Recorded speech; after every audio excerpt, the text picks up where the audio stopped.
Special thanks on this video to Leo for introducing me to Slaughter to Prevail and requesting this song. This was my first time listening to Slaughter to Prevail and I thought the song was badass, so yeah, thank you again. So if anybody else has suggestions, please let me know in the comments below. And just a quick note guys, on this video I'm going to be running a giveaway for all of my current quad Cortex patches that you can see here. To enter, please subscribe and enter your top 5 favourite Slaughter to Prevail songs in the comments. We'll start building our Bonebreaker patch with the rhythm guitar first, as it's the core of the sound, and we'll just type it in here. Bonebreaker rhythm. We're going to have 2 scenes on this patch, one for a noise gate and another one for no noise gate.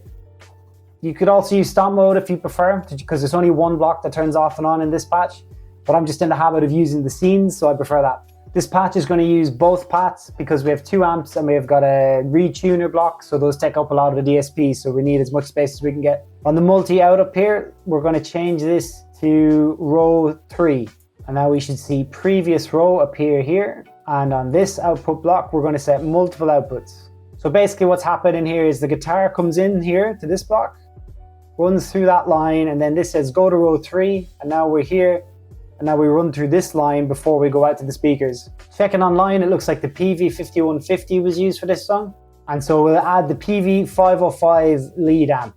We're going to pair the PV head with the 412 CA stand OS SV30 90s. On the amp head, we're going to set the gain to 4.5.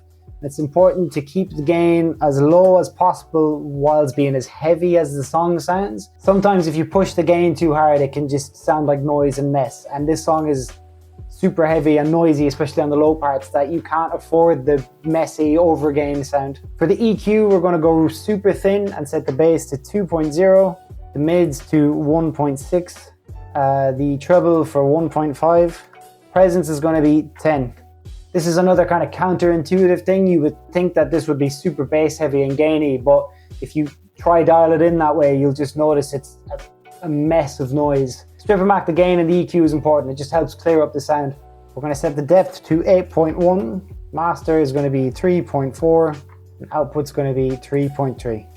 Next, for the cab micing, we're going to set the position for the 57 mic at 1.1 and the distance at 3.3. And for the Ribbon 160 mic, we're going to do position at 2.7 and the distance at 2.4. On the second page in the cab, we're going to look at cutting off the low frequencies up to 121 Hertz. Strip out some more bass, and we're going to remove some high frequencies as well at 15,005 is what I got. That's fine too, 15,000. This is a really like buzzsaw kind of distortion sound, but you don't want those extreme highs because again, it just sounds too messy. And we'll take a quick listen to that now.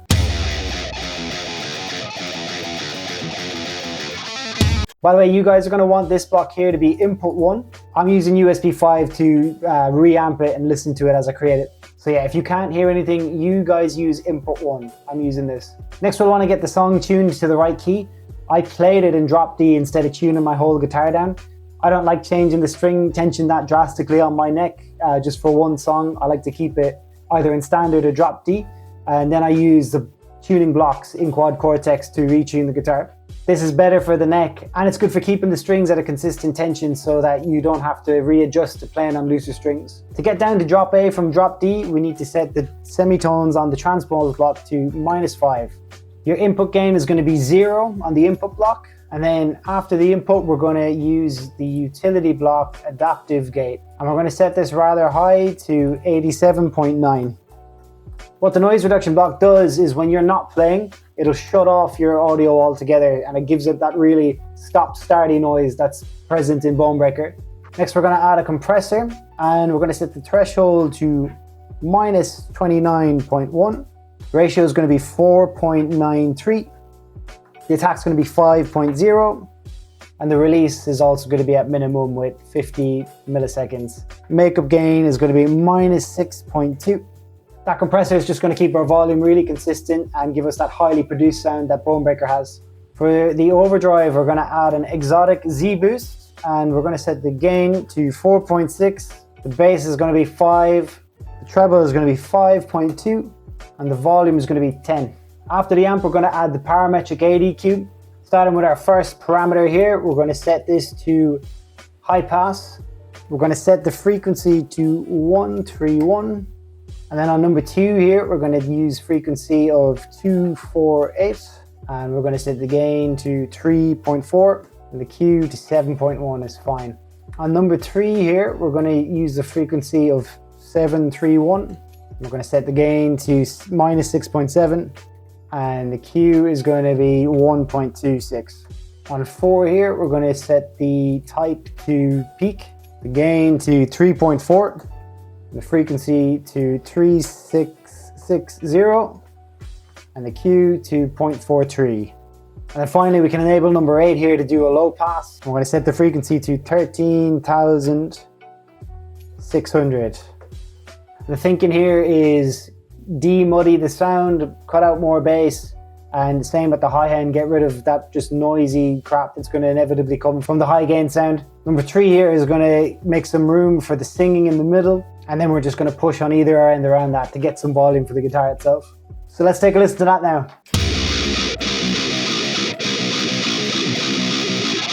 Next, we're going to add in front of the amp here a utility doubler, and we're going to drag it below to this path here, and we can just set it up like this so it's on each side of the amp. And this is basically going to be a second take that's kind of generated. It will listen to your original take that's going to run through here and go to this amp, and then it's going to basically make a different version of that take if we turn off the dry, and it'll just slightly mess up what you played. It'll sound really close to what you played. This will just simulate what they do in the studio where they record the guitar track multiple times, run it into different amps. The second amp we're going to use is the Bogner Uberlead. The gain is going to be 5.9. We're going to do the same idea with the EQ and create a rather thin sound. Bass is going to be 2.0. The mids are going to be 2.5. Treble is going to be 7.9. And the presence is going to be 10. And then for volume, we're going to set the master to 2.7 and the output to 7.4. To pair with the Bogner head, we're going to use the 412 Cornfield V30. The position on the 57 mic is going to be 2.1. The distance is going to be 2.9. On the Ribbon 160 mic, we're going to have a position of 2.0 and a distance of 2.0. For the splitter, we're going to use type AB. On the mixer, we're going to set level A at 0 and level B at 0. But on the pan, for the PV, we're going to go hard left, and on the pan for the Bogner, we're going to go hard right. And now we can listen to what adding a second amp does. The last thing we need to do on this patch is set the scene to B, and we're going to look at our noise gate here. We're going to right click this and assign it to scenes, and we're going to say on scene B, we want this to be off. Scene A should be on. There's a part later in the song where they do these droney palm mutes, and if you leave the noise gate on, it will choke those off. So, okay, next we are going to make a new patch, and it's going to be Bonebreaker lead. Oh, Bonebreaker? Bonebreaker. Wow, spelling. Bonebreaker lead. This patch is going to have 4 scenes. We'll start off with the synth at the start. We're going to move into a lead noise. And then we're going to have a heavy noise that's kind of similar to the rhythm guitar. And then finally, we're going to have this on-off chopped version of the scene B lead. For the routing, you guys are going to use input 1. I'm going to use USB 5. This block here is going to go to row 4. This is also going to be input 1 for you guys. But again, I'm going to use USB input 5. And then we're going to set both of these to multiple outs. What's going to happen here is this line here is going to be used for your synthesizer, and then we're going to use this top one here for your real guitar that's going to feed down here and give us more DSP. For the first block on the synthesizer on scene A, we're going to use a pitch whammy block. We're going to click these 3 dots here and say assign expression pedal to here on pedal. And that's going to let you use an expression pedal to change the pitch of the whammy block. Heel pitch 1 and toe pitch 1 are fine at default, but we're going to set heel pitch 2 to 24, and both of these settings can be default as well. Next, we're going to add the synthesizer block, mono synth here. So this looks intimidating at first if you haven't experimented with electronic music before. Essentially what's going to happen is we're going to generate noise from nothing. It's going to listen to your guitar and convert that into some kind of MIDI. I'm not sure exactly how they do it under the hood. This block isn't processing your guitar to sound like something. It's more so generating it from scratch. These here, oscillator 1 and 2, are the generators, the audio generators.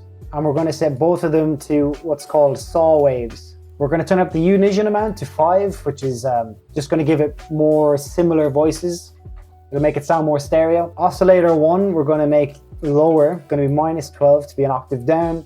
And then oscillator 2 can be 0. We're going to use a teeny bit of detune on the higher oscillator. This will just give a more stereo sound again. We're going to change the cutoff here to 5943, the resonance to 27, the drive to 25, and we can leave the envelope and these settings as they are. And then I didn't change anything on page 2 in the oscillator, which is the global and amp. After the synthesizer, we're going to add some distortion with the rodent drive. We're going to use full distortion, filter at 0, and the volume is going to be at 7.9. We're also going to assign volume to scenes so we can shut it off in the other scenes. After the rodent drive, we're going to add a bit crusher. We're going to set the shape to 58. After the bit crusher, we're going to add a tremolo block, which is basically going to make the volume flutter and it's going to make it sound chopped. We're going to sync it, and the sync will actually only work if we use the tempo of the song, which is 100. Now that's going to be synced to 100 BPM, and then we're going to set this to 16th notes. So that's going to be perfectly in time with the song. I used a depth of 79%. I set the duty cycle to 62%, but you might find that you'll have to adjust this depending on when exactly you stand on the switch to change it. What the duty cycle does is it tells you where in the wobble it starts. So sometimes this can sound out of time depending on when you change the scene. So just experiment with this and your timing of standing on the switches, because it's quite finicky. Everything else in the tremolo block can be left as default. After the tremolo block, we're going to add another doubler, not to split the signal this time, but to give a more stereo sound. We can leave all the settings as default. Then after the doubler, we're going to use a flanger. We're going to use the sync setting again to make sure that the pace is synchronized to the song. And we're going to make it really slow. Set it to 1-1D here. What that does is it makes it transition over the course of like 2 bars, and it just gives the synthesizer this really slowly moving quality. We're going to set the feedback to 50.7 and the width to 100. And then everything else can stay at default. And then finally, at the end of this synthesizer chain, we're going to set the EQ to parametric 3, and we're going to pull this up like that. Maybe not all the way, something like this here to push the highs, and then we're going to reduce the bass a little bit to clear it up and let it kind of come forward in the mix. And let's listen to how that sounds now. Before we move away from the EQ, we're also going to assign the output to scenes just to make sure we have volume control on the synthesizer. I was finding that I had to shut it off at the EQ and the distortion pedal here to fully turn off the volume when we move to another scene. So we'll switch to scene B now, and we're going to disable on the rodent drive the volume like that. Just make sure it switches like this. And the same thing on the EQ. On A it should be on, and on B it should be off. Let's also do that for C and D. Just make sure that these are both off on C and also on D. Starting with the input block on scene B, we're going to set the input gain to assign to scenes and keep it at 0. And then like on the rhythm guitar, we're going to set a transpose block to -5. We're also going to be playing in drop D on the lead guitar, but this block will put us down to drop A. And then obviously disable the transpose blocks on you guys' end if you play in drop A or if you have a 7-string or something like that. Similar to the rhythm guitar, we're going to use the adaptive gate and set the noise reduction to 83.4. For the amp head, we're going to use the Victor Squid 2, channel 2, which is Rabia Massad's signature amp with Victory. If you don't know Rabia, he's one of the best modern guitarists at the moment. You should check out his bands Dorje and Tosca, they're some of my favorites. On my patch here, I've basically assigned everything to scenes because the sound changes so much scene by scene that I just defaulted to doing this and wanted to have control on each scene. Scene B, we're going to do 3.6 on the gain, which is our lead sound after the intro. The bass is going to be 1.3, the mids are going to be 1.6, trebles is going to be 10, focus will be off, tubes will be EL34, master is going to be 3.5, and the output's going to be 0.3. We're going to use the Cornfield cab again, it's one of my favorites for heavy metal, and the position for the 57 mic is going to be 2.6, and the distance is going to be 1.7. On the Ribbon 160 mic, we're going to do position of 2.0 and a distance of 1.9. We're going to assign the high pass filter on page 2 of the cab to scenes, and we're going to use 225 on the scene B. Then we're going to set the low pass filter to 13,600. Now that we've got the amp done, we can add some effects to the effects loop, which is between the amp and the cab. We're going to use the Dream Chorus stereo. All of this is default, but we're going to put the depth to 63 and the output to -1.3. And that's going to be everything on our top row here. And we're going to now come down to row 4, which we see here. And then now we're down here. We're going to add a rotary as the first block in this path. We're going to set the slow speed to 0.16, and we're not going to use the fast speed settings. Speaker balance is going to be -13, and on page 2 we're going to leave the horn mic default. Now we're going to use an analog stereo delay. We're going to set the feedback to 39.9 and the mod rate to 0.7, the mod depth to 44%, and everything else on the first page and the second page can be default. And let's give that a listen now. Moving on to scene C, which is the heavy sound, we're going to make sure the input gain is 0. And we're just going to tweak a lot of the amp settings like we talked about before. The gain is going to be 4.2, bass is going to be 2.3, mids are going to be 2.7, treble is going to be 7.4, master is going to be 3.1, and output is going to be 1.4. We're going to be turning off the chorus block on scene C. On the cab, we're going to set the high pass filter on page 2 to 173. And then on the second path, we're going to turn off the 2 effects blocks after the amp. And we can hear how that sounds now.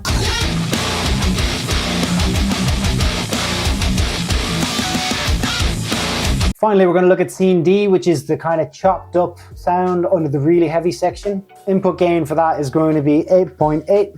Our amps gain is going to go to 10. Bass is going to go to 0. Mids are going to go to 0. The treble is going to go up to 8.5. We've got some really extreme settings on this amp. It's a pretty strange sound. Tube is going to be EL34. Master is going to be 6.0. Output is going to be 1.1.